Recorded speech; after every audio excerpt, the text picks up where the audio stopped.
Pepsi. Do you want to know what Pepsi is? Well, stay tuned. We're about to find out what Pepsi is all about. Hey, welcome to our channel. We've got an interesting question today. What is Pepsi?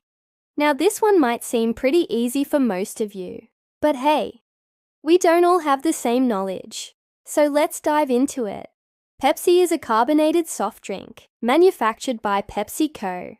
Okay, so just like Coke, it's a carbonated beverage. And just like Coke, it's a soft drink. But what does that actually mean? Well, carbonated means that it's fizzy. If you were to pour it into a glass, you'd see those little bubbles, right? That's the carbonation in the drink. As for soft drink, well, that's just a nicer way of saying soda. It's not technically correct to call lemonade or iced tea a soft drink because they don't contain any carbonation at all. So soft drink usually refers to carbonated drinks. But what about the word Pepsi? Where did that come from? Did you know that the name Pepsi was actually taken from a drink called Brad's drink? Yeah, really. Let me tell you the story.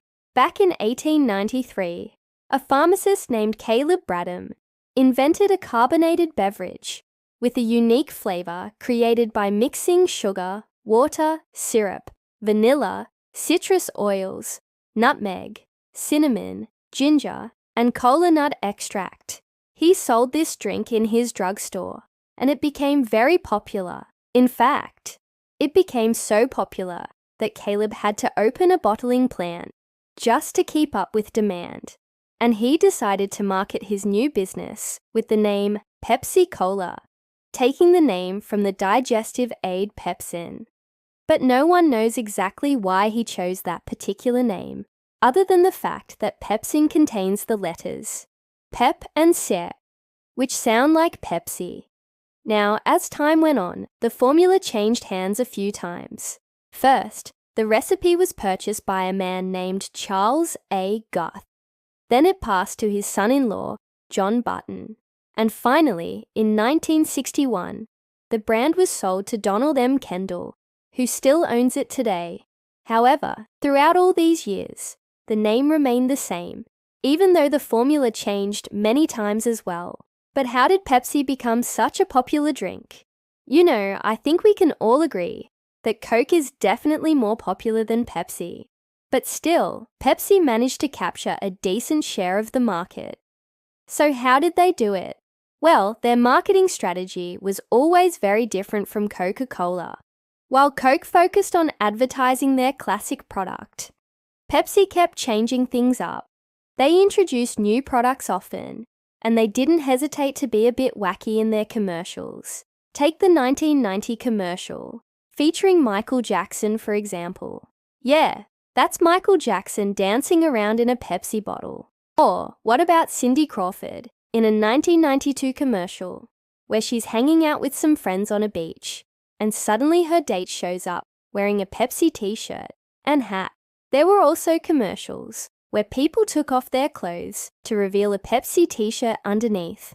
Plus, there was that time they released Pepsi Blue, which was a blue-colored version of the drink that tasted similar to cherry. Not exactly a brilliant idea, since most people don't like mixing blue food coloring with carbonated beverages. That one turned out to be quite a flop. But nevertheless, Pepsi continued to push forward with their marketing efforts, and in 1998, they managed to sign Michael Jordan to endorse their product. This proved to be a great success and helped boost sales.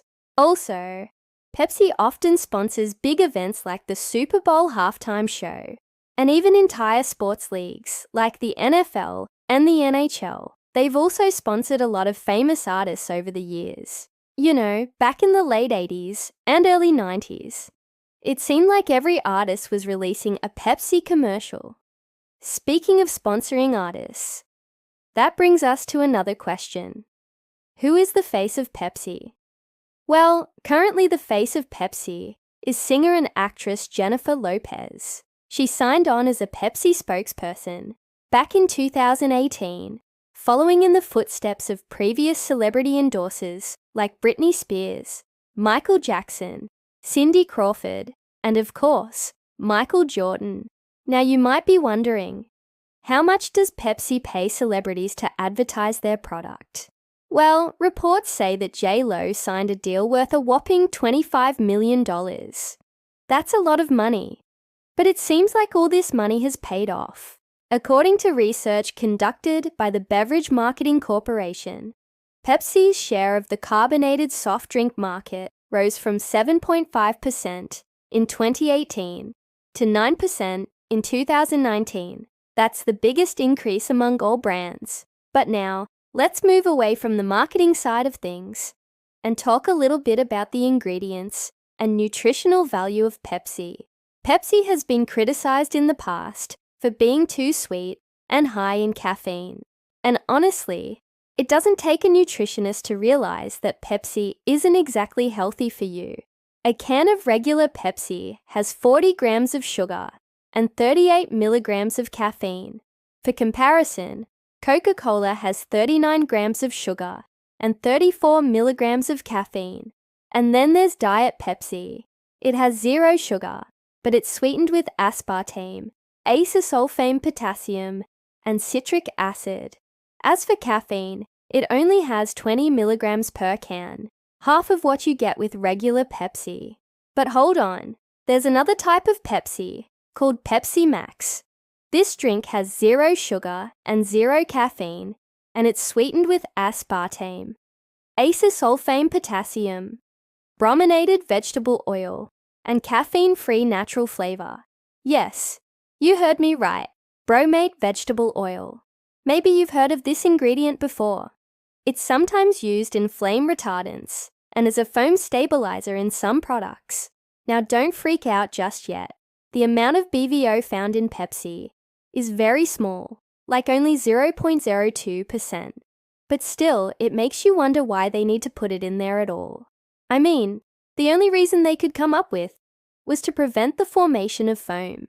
So yeah, it's probably not something you want to be consuming on a daily basis. But Pepsi has even more products on the market besides the ones we've already mentioned. They have Pepsi Light, which has 45% less sugar than regular Pepsi. They have Pepsi Cherry Vanilla, which tastes exactly like it sounds. Pepsi mixed with cherry and vanilla flavors.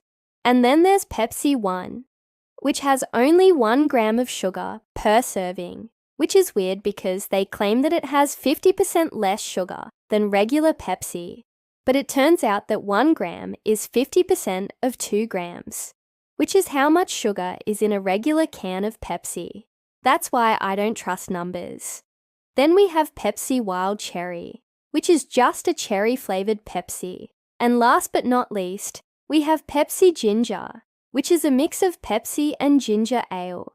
So yeah, Pepsi has quite a wide variety of products. Some are better than others, but overall, it's probably not something you want to be drinking too much of. And now, it's time for the question of the day. What do you think of Pepsi? Have you tried it? What did you think? Leave your thoughts below, because remember, your opinion matters. And if you want to help us out, leave a thumbs up for this video and subscribe to our channel. We'll see you next time.